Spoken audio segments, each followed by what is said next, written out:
เขาโคตรพงไพผ่านห้วยน้ำใหญ่แดดฮ้อนลมฝนหนาวสั่นพวกเขากำมากรสายส่งแห่งสูงบ่หวันถึงแม้ยุ่งยากเหล่านั้น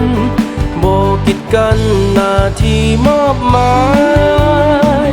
ภูมิใจยิ่งเหลือเป็นกรรมกรมีหน้าทุกบอนข้างนอนอยู่แคมป์แล้วไฟเป็นสายไฟแห่งสูงติดตั้งตะข่ายสืมไปส่งออกจากถิ่นแดนไกลเหนือกลางใต้ใส่ไฟฟ้าลาวมาถึงวันนี้ไฟฟ้าเราทั่วแดนอาบเรืองแสงส่องแสงยิ้มยับแวววาวใต้การนำพา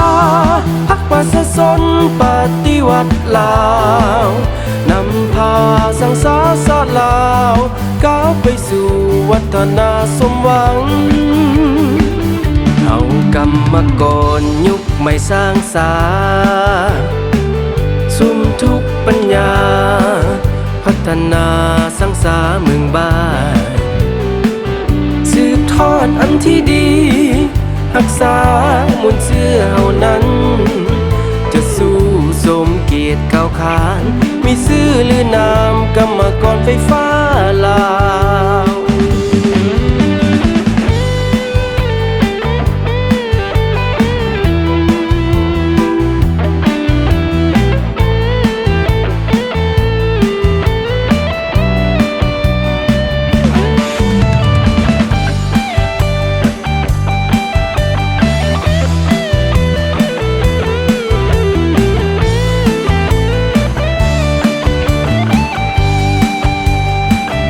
มาถึงวันนี้ไฟฟ้าเราทั่วแด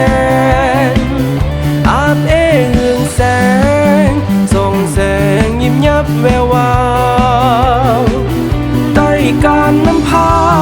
พักประชาชนปฏิวัติลาวนำพาสังสาสะลาวก้าวไปสู่วัฒนาสมหวังเอากรรมกรยุคใหม่สร้างสาสุมทุกปัญญาพัฒนาสร้างสาเมืองบ้านสืบทอดอันที่ดีรักษามวลเสื้อเฮานั้นจะสู้สมเกียรติก้าวขานมีชื่อหรือนามกรรมกรไฟฟ้าลาว